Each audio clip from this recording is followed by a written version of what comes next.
ഇന്നത്തെ കാലഘട്ടത്തിൽ പ്ലാസ്റ്റിക് മനുഷ്യൻ്റെ ദൈനംദിന ജീവിതത്തിൽ അവിഭാജ്യ ഘടകമായി മാറിയിരിക്കുന്നു.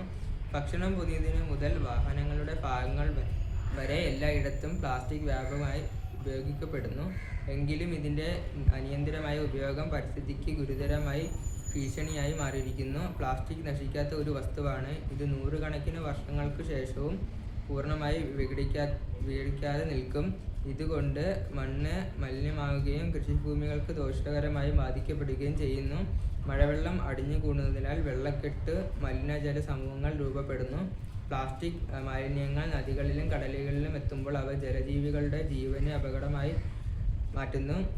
ഭക്ഷ്യശൃംഖലയ്ക്കും ഇത് ദോഷകരമായി ബാധിക്കുന്നു. ഞങ്ങൾ നടത്തിയ സർവേയിൽ പ്ലാസ്റ്റിക് നിത്യജീവിതത്തിൽ പല വിധത്തിൽ ജനങ്ങൾക്ക് പ്രയോജനം ചെയ്യുന്നു.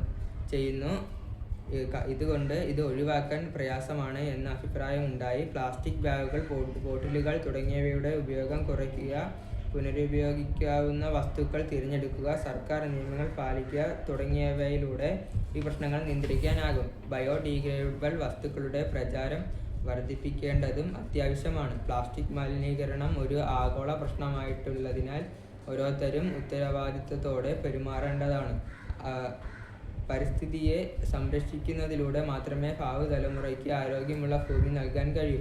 പ്ലാസ്റ്റിക്കിൻ്റെ പുനരുപയോഗം സാധ്യമാക്കുന്ന ഒരു മാതൃകയാണ് ഞങ്ങൾ നിർമ്മിച്ചത്. ഇതിലെ പ്രധാന ഭാഗങ്ങളാണ് ഞാൻ ഇനി വിശദീകരിക്കാൻ പോകുന്നത്.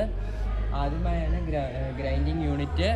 ഇത് നമ്മൾ ഉദ്ദേശിക്കുന്ന പ്ലാസ്റ്റിക് പൊടിച്ച് അത് റിയാക്ടറിലേക്ക് പോകുന്നു. റിയാക്ടറിലേക്ക് വന്ന് അവിടെ ഹൈ ടെമ്പറേച്ചർ അത് പ്ലാസ്മ ഗ്യാസായി മാറി അത് ബാക്ക് ഹൗസ് യൂണിറ്റിലേക്ക് പോകുന്നു.